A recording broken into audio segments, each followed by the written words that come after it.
É o Evangelho segundo Jesus, o Cristo, aquele em quem habitam todos os tesouros da sabedoria e do conhecimento. E hoje, mais uma palavra da vida para ativar a fé no nosso coração. E eu leio em Efésios, como eu venho lendo toda essa semana. Você que está comigo durante essa semana, eu iniciei em Efésios 5, falando sobre as características do fruto da treva e no que consiste o fruto da luz. Você lembra? De modo que a infrutuosidade das trevas, como diz Paulo, é marcada por toda sorte de impudicícia, de falta de respeito consigo mesmo e com os outros, de impureza, de descompromisso com o que seja limpo, puro, transparente, sincero, verdadeiro. A infrutuosidade das trevas é feita de cobiça, de desejo gananciosamente incontrolável, de entorpecimento conversacional, que é aquele falar que entorpece o ser, que tira o limite da dignidade da relação. Nem tampouco, Paulo disse, useis de palavras vãs, porque isso tem a ver com a infrutuosidade de vocês se tornando um ser treva. Não faça isto.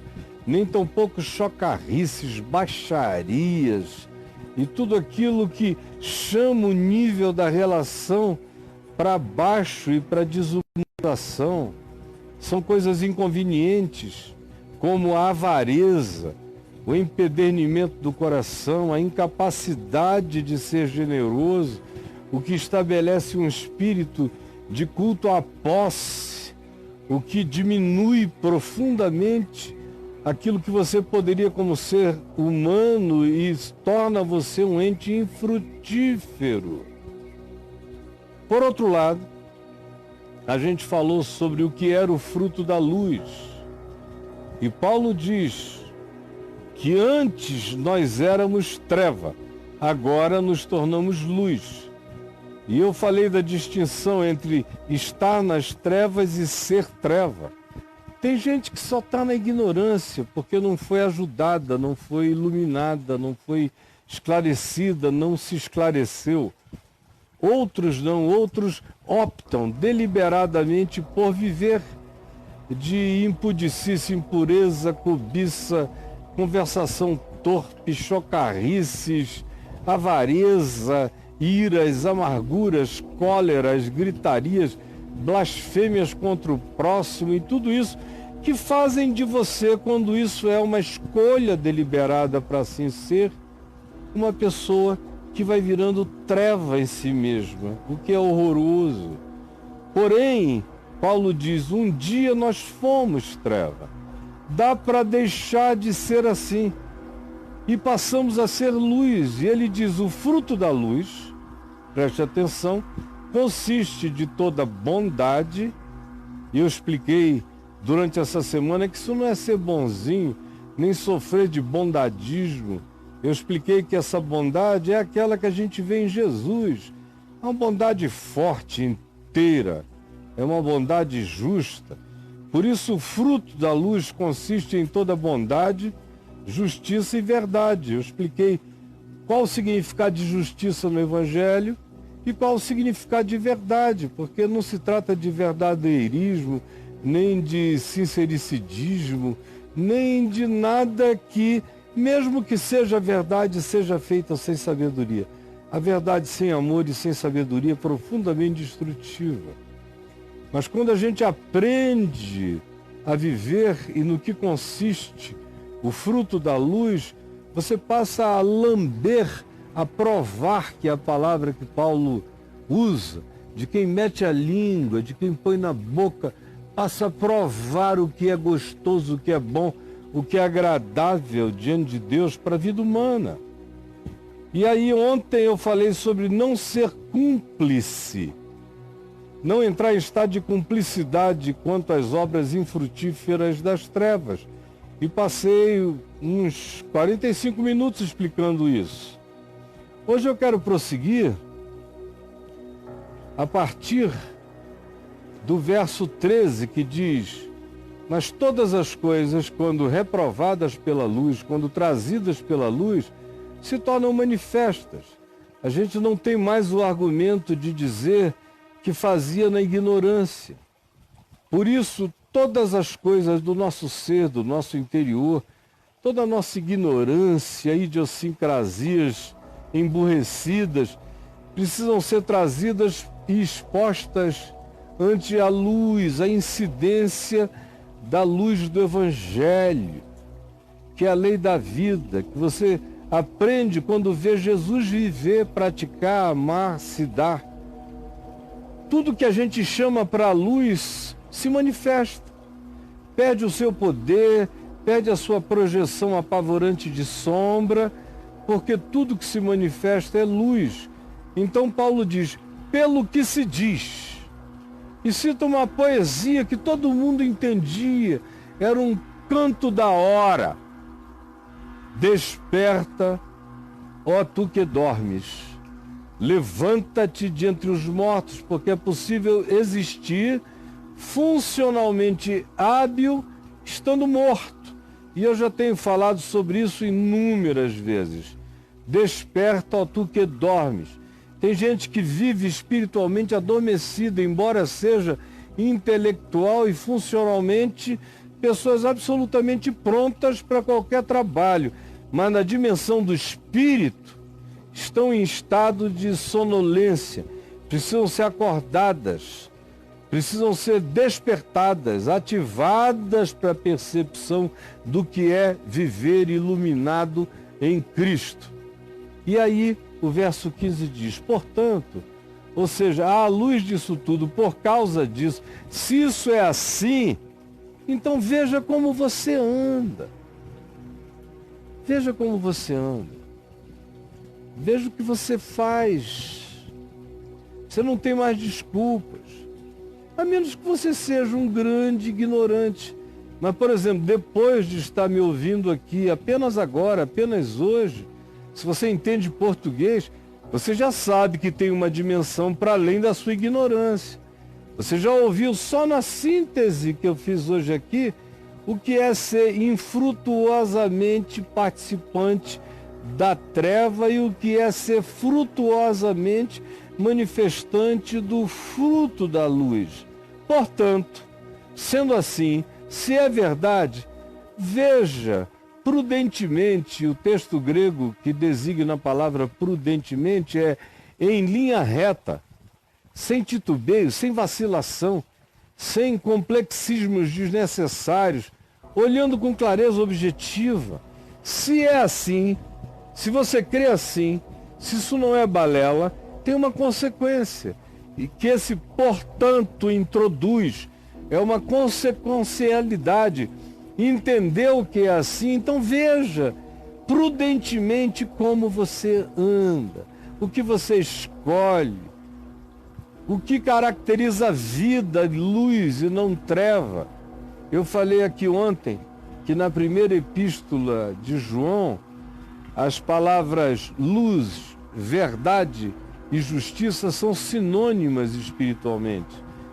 De modo que na primeira epístola de João, andar na verdade é andar na luz é andar na verdade, andar em justiça é andar em luz e em verdade. De modo que essas realidades são a mesma, são apenas palavras diferentes na nossa filologia e etimologia, mas espiritualmente designam a mesma coisa. Portanto, sem titubeio, objetivamente, em linha reta, vejam como vocês andam. Não como idiotas. A palavra que ele usa é nécio. É o bobão, é o aparvalhado, idiotado, abobalhado, embabacado. Não ande como um idiota, e sim como um ente sábio, sensato. E o sábio é aquele que decidiu assimilar e absorver o máximo possível, tanto quanto seja a ele possível, da mente de Cristo. O que é a mente de Cristo? É o Evangelho. Como é que eu entendo o Evangelho? É vendo como Jesus o praticou. Jesus é o Evangelho encarnado. Se eu quiser entender o Evangelho, basta ver como Jesus tratou o próximo. Ao que ele deu prioridade, ao que ele não deu prioridade, ao que ele colocou em primeiro lugar, aquilo que ele disse que não tinha valor. É assim que eu discerno, para mim, o que é ser sábio. E em fazendo assim, eu aprendo a ganhar tempo, remir o tempo, salvar o tempo, tanto tempo perdido. Todos nós temos muito tempo perdido que precisa de redenção.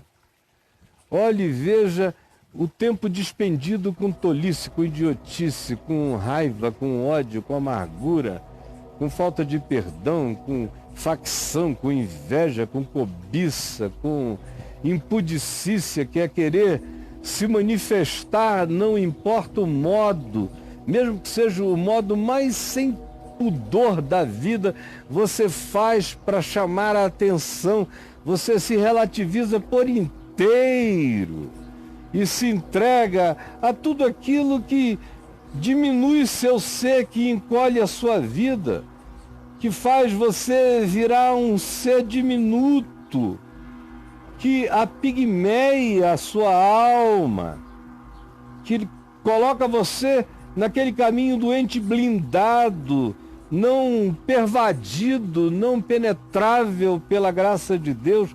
Então o que se diz é, portanto, se é assim, não seja desse modo. Ande diferente, não como um idiota, mas como um sábio, remindo o tempo. Já perdeu tempo demais na vida, agora é hora de você recuperar o tempo perdido, porque os dias são maus e vão ficando cada vez piores e piores. Não dá para você brincar de tempo mau. Você está aqui para não perder tempo com a tolice, nem com aquilo que consome a sua alma. Isso é remir o tempo para fazer compensação pelos dias maus do passado e para não perder tempo com os dias maus do presente e do futuro. Por esta razão, porque é assim, sendo assim, tendo essa lógica, dizendo você amém para aquilo que foi aqui afirmado, por esta razão significa isso. Se é desse modo, então, não vos torneis insensatos. A maioria das pessoas hoje se entregaram à insensatez como um estilo de vida, como projeto de existência.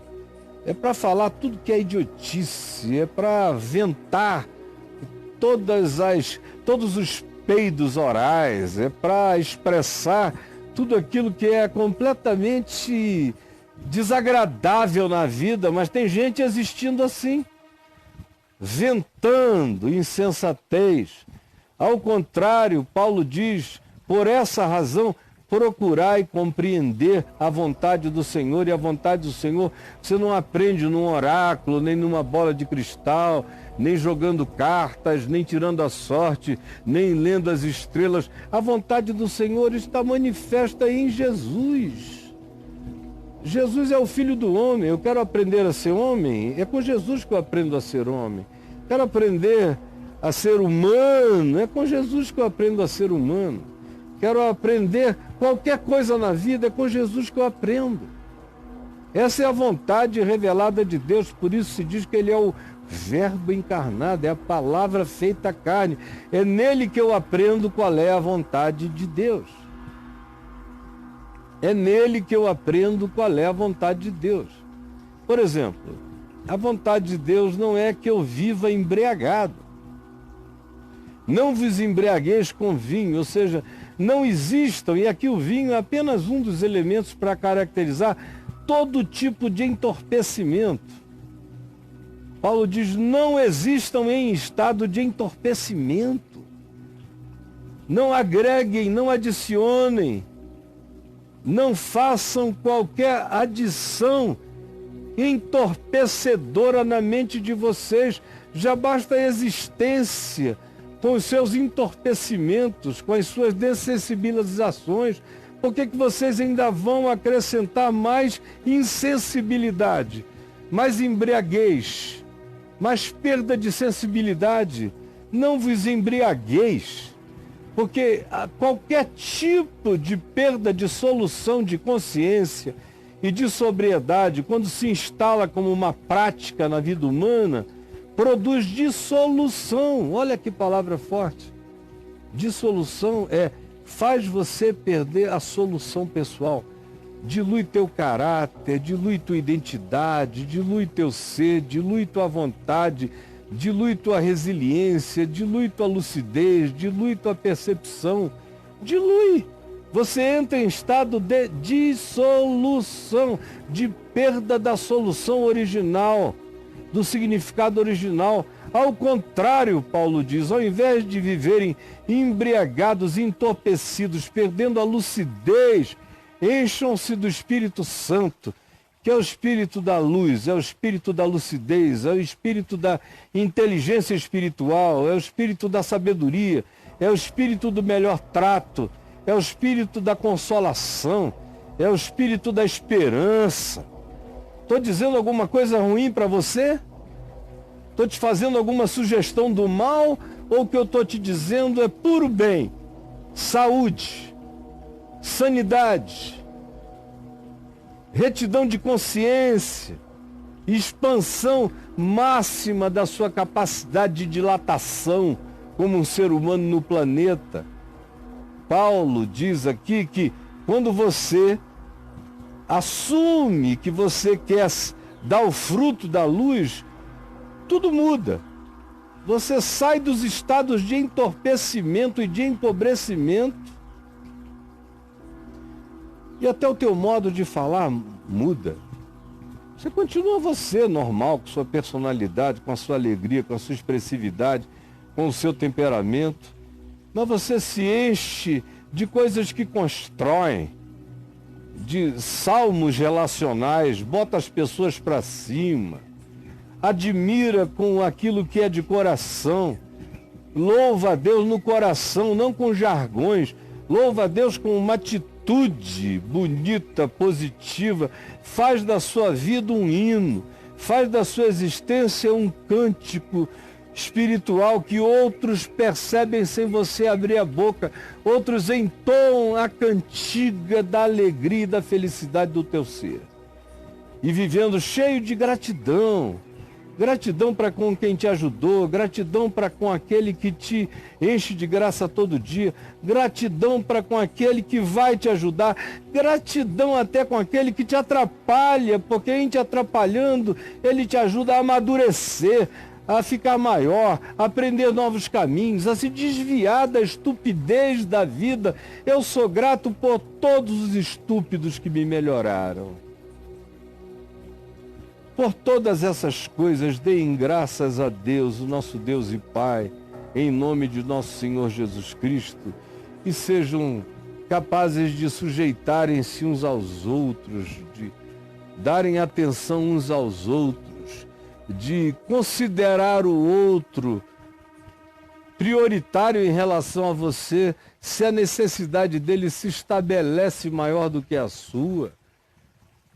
O Evangelho é assim, por isso a maioria das pessoas não gostam, porque ele é contra-intuitivo e é contra-institucional. Ele quebra a cadeia do processo da lei da prevalência dos mais fortes e te dá a consciência de que às vezes é necessário entregar a própria vida por amor às pessoas. Totalmente anti-intuitivo e contra-intuitivo e anti-instintual. Nas leis da evolução, todo mundo come o mais fraco para continuar vivendo. No Evangelho, a lucidez cresce tanto, você quebra o ciclo predatório com o Evangelho. E com o Evangelho, você entra num processo anti-instintual e anti-intuitivo que o mundo não conhece. A intuição do mundo, Paulo diz, segue o curso deste mundo. A maioria está fazendo, é aqui que a gente vai. O Evangelho coloca dentro de você um caminho que anda numa outra direção intuitiva. Por isso, você não entra pela porta larga, nem pelo caminho largo, é no estreito. Por isso, você não vê o que a média ponderada está mandando fazer, você faz aquilo que Jesus disse que é o verdadeiro caminho humano a ser vivido e praticado. E você, fazendo isso, sabe que você é maioria em Deus e não tem medo de entrar aonde quer que você entre, de ser sal e dar gosto aonde quer que você chegue. Você é filho da luz, então você produz o fruto de bondade, justiça e verdade no que quer que você faça. Eu falei sobre isso a semana inteira de maneira expandida e agora eu estou fazendo uma síntese, pedindo que você preste atenção e leve tudo isso para dentro do coração. Senhor Jesus, não depende do que eu digo, depende de como as pessoas ouvem e de como elas ouvem, tendo o que estão ouvindo, iluminado pelo teu Espírito, para que seja instilado nos seus corações e vire uma marca inapagável, inafastável, e que transforme a consciência, a vida, o olhar, a interpretação, o ser de todos nós. É o que eu te peço de novo e sempre, em nome de Jesus. Amém.